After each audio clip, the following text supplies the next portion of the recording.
और बच्चों कैसे हो? उम्मीद करती हूँ बढ़िया होगे, अच्छे होगे। ठीक है, तो पिछले जो चैप्टर मैंने तुम्हें पढ़ाए हैं, अभी तक मैंने आपको वंदना पढ़ाई है। उसके अतिरिक्त जो वंदना से अगला चैप्टर है वो मैंने आपका करा दिया है। ठीक है काकी, अब जो आपका चैप्टर है वो तीसरा मैं आपको करा रही हूँ, वो है सच्ची वीरता। जो तीसरा पाठ आपका है वह है सच्ची वीरता और उसके लेखक हैं सरदार पूर्ण सिंह। इस पाठ के लेखक हैं सरदार पूर्ण सिंह। ठीक है, तीसरा पाठ है आपका और इस पाठ में जो वीरता से पूर्ण कुछ बातें बताई गई हैं, कुछ कहानियां बताई गई हैं छोटी छोटी, जिनके माध्यम से हम ये समझते हैं बच्चों कि सच्चे वीर का स्वभाव क्या होता है। सच्चा वीर बनने के लिए हम अपने अंदर कौन कौन से गुण उत्पन्न करने होते हैं या किन गुणों का विकास हमें अपने अंदर करना होता है। ठीक है, इसमें बताया गया है कि जो सच्चे वीर होते हैं वो किस प्रकार से दूसरों की सहायता करते हैं, विषम परिस्थितियों में भी नहीं घबराते हैं और प्रत्येक स्थिति में वीरतापूर्ण साहसपूर्ण कार्य करते हुए अपने लक्ष्य की प्राप्ति करते हैं। इसमें बताया गया है बच्चों कि जो वीर पुरुष होते हैं उनके मार्ग में बड़ी से बड़ी बाधा भी यदि आ जाए तो उनके साहस के आगे उसका कोई स्थान नहीं होता। वीर पुरुष के सच्चे सामर्थ्य के आगे बड़ी से बड़ी कठिनाइयां झुक जाती हैं, खत्म हो जाती हैं। ठीक है, तो इसी क्रम में अब हम इस चैप्टर को आगे पढ़ते हैं, इस पाठ को पढ़ते हैं। ध्यान से सुनिएगा, समझिएगा। जो सारांश है वो छोटे से शब्दों में मैंने आपको समझा दिया है।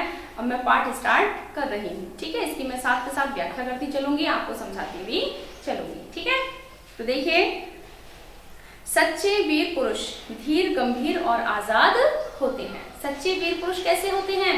धीर, वीर, गंभीर और आजाद होते हैं। उनके मन की गंभीरता और शक्ति समुद्र की तरह विशाल और गहरी तथा आकाश की तरह स्थिर होती है। जो उनकी शक्ति होती है मन की, वो धीर, गंभीर और समुद्र की तरह गहरी, आकाश की तरह विशाल होती है, स्थिर होती है, अचल होती है। ठीक है, किसी भी परिस्थिति में जो उनके अंदर की गंभीरता होती है, साहस होता है, वह डगमगाता नहीं है। परंतु जब ये शेर गरजते हैं तब सदियों तक इनकी दहाड़ सुनाई देती रहती है। देखिए, इनके जो शब्द होते हैं वो शेर की दहाड़ के समान होते हैं। ठीक है, जिसके शब्द सदियों तक यानी बहुत लंबे समय तक दिखाई देते हैं या सुनाई देते हैं। ठीक है, आगे देखिए, और अन्य सब आवाजें बंद हो जाती हैं। जब एक वीर गर्जना करता है तो उसकी गर्जना के आगे पिछली सारी आवाजें जो है वो शांत हो जाती हैं। ठीक है, एक बार मतलब एक छोटी सी कहानी यहाँ बताई जा रही है कि एक बार एक बागी गुलाम और एक बादशाह के बीच बातचीत हुई। अब बागी किसे कहते हैं? सामान्य शब्दों में हम कहें तो जिसके अंदर जो भावनाएं बहुत तीव्र गति से आती हैं, जो प्रत्येक कार्य को बड़ी ही उत्कंठा के साथ करना चाहता है, बहुत ही तीव्रता से करता है, तो उसके स्वभाव को थोड़ा बागीपन कहने लगते हैं, है ना। तो इसी प्रकार का एक व्यक्ति था, उसकी एक बादशाह से बात हुई। ठीक है, तो बादशाह की और उसकी जब बातचीत हुई तो यह गुलाम कैदी दिल से आजाद था। ठीक है, इसके विचार कहते हैं उन्मुक्त थे, आजाद थे। ये इसका शरीर कैद कर रखा था बादशाह ने, लेकिन क्या था कि इसकी जो भावनाएं थी बहुत ही उन्मुक्त थी। ठीक है, कहते हैं जिसकी भावनाएं उन्मुक्त होती हैं वो किसी से भी नहीं डरता, किसी भी परिस्थिति में नहीं डरता। ठीक है, तो शरीर को बंदी बनाया जा सकता है, हमारे विचारों को नहीं। ठीक है, हमारे विचार हमेशा जो है खुले रहते हैं, आजाद रहते हैं। जहां चाहे अगर हम अंदर हिम्मत है तो अपने विचारों की अभिव्यक्ति हम कर सकते हैं। ठीक है, आगे देखिए, तो बादशाह ने कहा कि मैं तुमको अभी जान से मार डालूंगा, तुम मेरा क्या कर सकते हो। बादशाह ने उसको धमकी में लिया कि भले ही तुम कितने बागी स्वभाव के हो, ठीक है, कितने ही वो आजाद किस्म के हो, लेकिन अगर मैं चाहूं, क्योंकि मैं बादशाह हूं, तो तुमको अभी जान से मार दूंगा। तब वह क्या कहता है, देखिए, गुलाम बोला, हाँ मैं फांसी पर तो चढ़ जाऊंगा, तो मुझे फांसी दे दोगे, इसमें कोई शक नहीं है, लेकिन मैं तुम्हारा तिरस्कार तब भी कर सकता हूँ जो मेरे बस की बात है। यानी मैं अपनी जो भावनाएं हैं, मेरे जो शब्द हैं, मेरे जो विचार हैं, वो मैं तब भी प्रस्तुत कर सकता हूँ। और शारीरिक बल के आगे जो हमारा मानसिक बल होता है वह अधिक महत्व रखता है। तो उसने कहा कि मैं अपने शब्दों से वो कर सकता हूँ जो आप फांसी पर चढ़ाकर मुझे नहीं कर सकते। ठीक है, मैं आपका अपमान कर सकता हूँ, तिरस्कार कर सकता हूँ। तो देखिए आगे, इस गुलाम ने दुनिया के बादशाहों के बल की हद दिखला दी है। वो कहता है मैंने अच्छे अच्छे बादशाहों के जो बल की है वो हद दिखला दी है, क्योंकि शरीर को अपने जीवन का केंद्र समझने वाले व्यक्ति ऐसे होते हैं जिनके शरीर को जरा सा हाथ लगा दिया जाए तो डर के मारे वो प्राण त्यागने को तैयार हो जाते हैं। क्यों? क्योंकि वो व्यक्ति क्या समझते हैं कि जीवन का जो पूर्ण केंद्र है वो केवल शरीर है, इसलिए शरीर को हाथ लगाने मात्र से उनको भयभीत हो जाते हैं और मानव मृत्यु का भय उनके सामने आकर खड़ा हो जाता है। लेकिन जो ये मानते हैं कि शरीर जीवन का केंद्र नहीं है, ठीक है, जो हमारे उन्मुक्त विचार हैं, जो हमारे शब्द हैं, जो हमारी भावनाएं, जो हमारी आत्मा है वो जीवन का केंद्र है, तो वो जो वीर होते हैं वो मृत्यु से नहीं डरते हैं। तो आत्मा की शक्ति, जीवन की शक्ति कहीं अधिक होती है भय की अपेक्षा। तो जो जीवन का केंद्र मानते हैं शरीर को वह भयभीत होते हैं, किंतु जो सत्य को जीवन का आधार मानते हैं वो किसी भी दशा में भयभीत नहीं होते हैं। तो देखिए आगे वो कहते हैं, केवल शरीर रक्षा के निमित्त ये लोग इन राजाओं की ऊपरी मन से पूजा करते हैं। देखिए जो आपके गुलाम है बहुत सारे, वो केवल भयभीत होकर डर से आपकी सेवा करते हैं, आपकी नौकरी करते हैं, आपके गुलाम हैं, लेकिन मैं आपसे भयभीत नहीं हूं, इसलिए मैं आपकी गुलामी को स्वीकार नहीं करता। ठीक है, यानी कि एक व्यक्ति मृत्यु के सामने आने पर भी भयभीत नहीं होता यदि वह वीर होता है। ठीक है, तो ये वीर पुरुष की विशेष पहचान होती है कि विषम परिस्थिति में भी वह भयभीत नहीं होता, बल्कि उससे निकलने का मार्ग सोचता है। और अवस्था कोई भी हो, अगर हमारे अंदर हिम्मत है तो हम उसका सामना कर सकते हैं, वरना सामान्य सी परिस्थिति का भी सामना हम नहीं कर सकते। ठीक है, इतनी बात बहुत अच्छे से बच्चों समझ आ गई होगी। ठीक है, आगे देखते हैं। बहुत अच्छी कहानी है, क्योंकि जो अवस्था आपकी है इस समय, आप छोटे हैं, बालक हैं, है ना, कच्ची मिट्टी के घड़े के समान हैं। जिस आकार में, जिस रंग में आपको ढाला जाएगा आप वैसे ही बनकर निखरेंगे, है ना। जैसे कुम्हार होता है वो एक कच्ची मिट्टी लेता है और उसको चाक पर चढ़ाता है, उसके बाद वह जिस बर्तन की आकृति में उसको ढालता है वह मिट्टी वैसी ही हो जाती है। वही अवस्था इस समय आप लोगों की है। यदि आपको जिस प्रकार का हम बनाना चाहेंगे आप वैसा ही बनेंगे, है ना। अगर हम चाहें आपको अच्छा व्यक्ति बनाएं, आपको विद्वान बनाएं, आपको एक सहृदय सरल व्यक्ति बनाएं, दूसरों के दुख दर्द समझने वाली भावनाएं आपके अंदर हम पिरोएं, तो जरूरी है बच्चों की इस तरह की भावनाओं से आपका परिचय कराया जाए। जहाँ तक साहस की बात है, साहस है, शौर्य है, हिम्मत है, ये बच्चों एक दिन में नहीं आती। इसके लिए धीरे धीरे हमें अपने गुणों का विकास करना होता है। और बाल्यावस्था वो सबसे अच्छे समय है, सबसे अच्छा समय है जब इन मानवीय मूल्यों का विकास हम अपने अंदर कर सकते हैं। ठीक है, तो इसीलिए जो आपके सिलेबस में इतनी अच्छी अच्छी बातें डाली गई हैं, कहानियां डाली गई हैं, है ना, इतने अच्छे अच्छे चैप्टर डाले गए हैं, जिससे कि क्या हो, आपके अंदर मानवीय मूल्यों का विकास हो सके। ठीक है, बुराई के लिए तो बेटा संसार पड़ा हुआ है, लेकिन यदि अच्छाई हम कहीं से सीखते हैं तो वो यही हमारी पुस्तकें हैं जो हमें आदर्श जीवन प्रदान करती हैं। यहाँ हमें बहुत से ऐसे आदर्श मिल जाते हैं जिनके आधार पर चलकर हम अपने जीवन को सार्थक बना लेते हैं। तो ये जो छोटी सी स्टोरी थी, ये जो छोटी सी बात थी, यानी कि एक कैदी और एक बादशाह का जो अभी हमने संवाद सुना, इससे हमें ये पता चलता है बच्चों, संसार में कोई कितने भी महान बल से युक्त हो, लेकिन यदि उसके अंदर आत्मबल नहीं है तो वो संसार में सबसे बड़ा हारा हुआ इंसान है। और कोई कितनी भी विषम परिस्थितियों में क्यों ना हो, किसी की गुलामी की जंजीरों में ही क्यों ना जकड़ा हुआ हो, यदि उसके अंदर आत्मबल है तो वो आजाद है। ठीक है, क्योंकि व्यक्ति के जो विचार हैं उनको किसी भी बंधन में कभी भी बांधा नहीं जा सकता। केवल एक शरीर है जिसको बंधन में बांधा जा सकता है। आगे देखते हैं हम।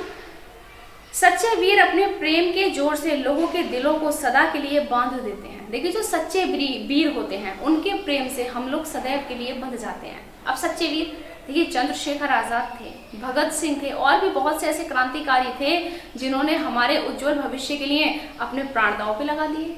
क्या उन वीरों से हम प्रेम नहीं करते? सदैव के लिए हम भी, आने वाली जनरेशन भी, और उससे आने वाले साथ, यानी कहना चाहिए जब तक सूरज और चांद रहेगा तब तक क्या उन वीरों से कोई प्रेम करना छोड़ पाएगा?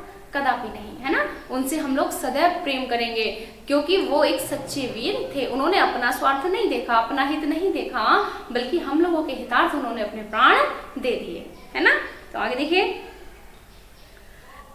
फौज, तोप, बंदूक आदि के बिना ही वे बादशाह होते हैं। देखिए, उन्हें ना फौज की जरूरत होती है, ना तोप की जरूरत होती है, और ना किसी सेना की आवश्यकता होती है।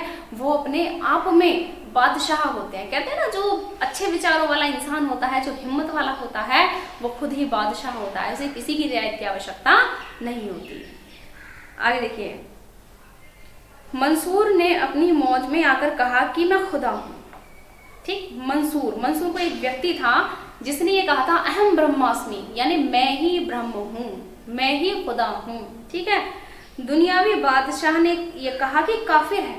अब दुनिया ने ये कहा कि अच्छा, खुद को खुदा मानने वाला तो ये काफिर है, यानी जो खुद को ये कहे मैं भगवान हूँ, वो क्या है, नास्तिक है, यानी दूसरी शक्ति को नहीं मानता, वो खुद को ही सब कुछ मानता है।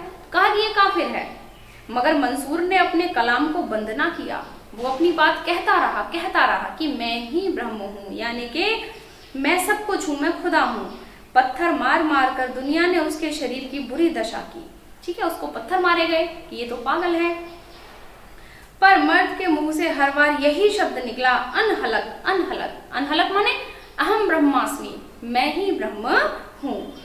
मंसूर को सूली पर चढ़ा दिया गया। ठीक, और ये कार्य सूली पर चढ़ना उसके लिए केवल खेल था, क्योंकि वहां उसका शरीर नष्ट हुआ। वो जिसको कहता था मैं खुदा हूँ, यानी कि मैं भगवान हूँ, मैं परमात्मा हूँ, वह तो उसकी आत्मा थी, और आत्मा ही परमात्मा है, ये बात हम सब जानते हैं। ठीक है, तो यानी कि हम ये बात बहुत अच्छे से जानते हैं कि प्रत्येक जीव के अंदर जो आत्मा है, जो जीवात्मा है, वह परमात्मा का अंश है, और परमात्मा का अंश होने के कारण प्रत्येक जीव ही परमात्मा है ना, ऐसा ही तो माना जाता है।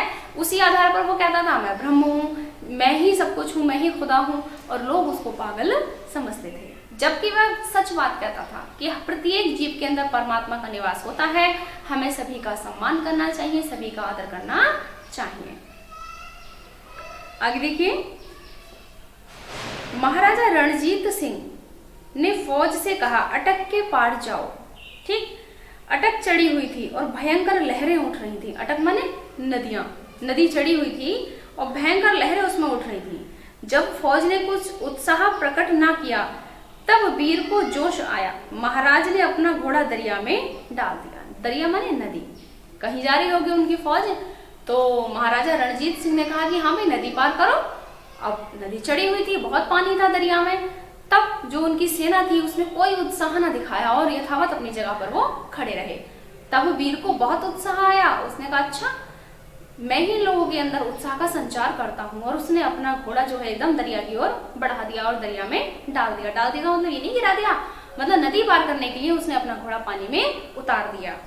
कहा जाता है कि अटक सूख गई और सब पार निकल गए। कहते हैं उसके साहस के आगे पानी का स्तर कम हो गया, मानो नदी सूख गई और सभी लोग उस दरिया के पार चले गए। तो वीरता के आगे बड़ी बड़ी समस्याएं समाधान हो जाती हैं। ठीक है, लाखों आदमी मरने मारने को तैयार हो रहे हैं, गोलियां धुआंधार बरस रही हैं। आलपस के पहाड़ों पर फौज ने चढ़ना ज्यों ही असंभव समझा, त्यों ही वीर नेपोलियन को जोश आया और उसने कहा आलपस है ही नहीं, चढ़ो, आलपस नहीं है। नेपोलियन ने कहा, यानी ऊंचा स्थान वो है ही नहीं, चढ़ते जाओ। इससे क्या होगा, जब हम बड़ी से बड़ी समस्याओं को अपने सामने देखते हैं और हिमालय है ही नहीं, समस्या बच्चों है ही नहीं, जब हम ये दृढ़ विचार मन में ले आते हैं तब वह समस्या होती ही नहीं है। यानी कि होते हुए भी उस समस्या का वजूद हम नष्ट कर देते हैं अपने एक विचार के आगे, अपने दृढ़ संकल्प के आगे, और फिर वो समस्या होती ही नहीं है। ठीक, फौज को निश्चय हो गया कि आलपस नहीं है और सब लोग पहाड़ के पार हो गए। देखिए, केवल एक विश्वास ही मन में जागा कि हाँ ये बात सच है, नेपोलियन सच कह रहे हैं, कोई पहाड़ जैसी चीज है ही नहीं, और फिर सब सरलता से पार हो गए। कभी कभी हमें कोई चैप्टर बहुत कठिन लगता है और हमें ये लगता है हमें ये याद नहीं होगा। ठीक है, और जब हम मन में ये सोचते हैं अरे ये तो कुछ भी नहीं है, थोड़ा सा ही तो है, हम इसको कर सकते हैं, तब हम ये पाते हैं कि कुछ थोड़े से प्रयास के बाद, थोड़े से समय के बाद वो चीज़ हमने आत्मसात कर ली और अब हमको वो सदैव के लिए याद रह गई है। ठीक है। एक भेड़ चराने वाली और सत्वगुण में डूबी हुई युवती कन्या के दिल में जोश आते ही फ्रांस का एक शिकस्त से बच गया। कहते हैं देखिए, भेड़ चराने वाली एक युवती, यानी यहाँ कोई महान कन्या की बात हो रही है, उसके हृदय में जब जोश आया तो फ्रांस हार से बच गया। ये फ्रांस की राजकुमारी थी संभवतः, जिसको एक बार ये ख्याल आया कि शिकस्त जैसी चीज कोई होती ही नहीं है, अपमान कुछ होता ही नहीं है, हार कुछ होती ही नहीं है। और ये एक वीरांगना थी जिसका नाम था जोन ऑफ आर्क।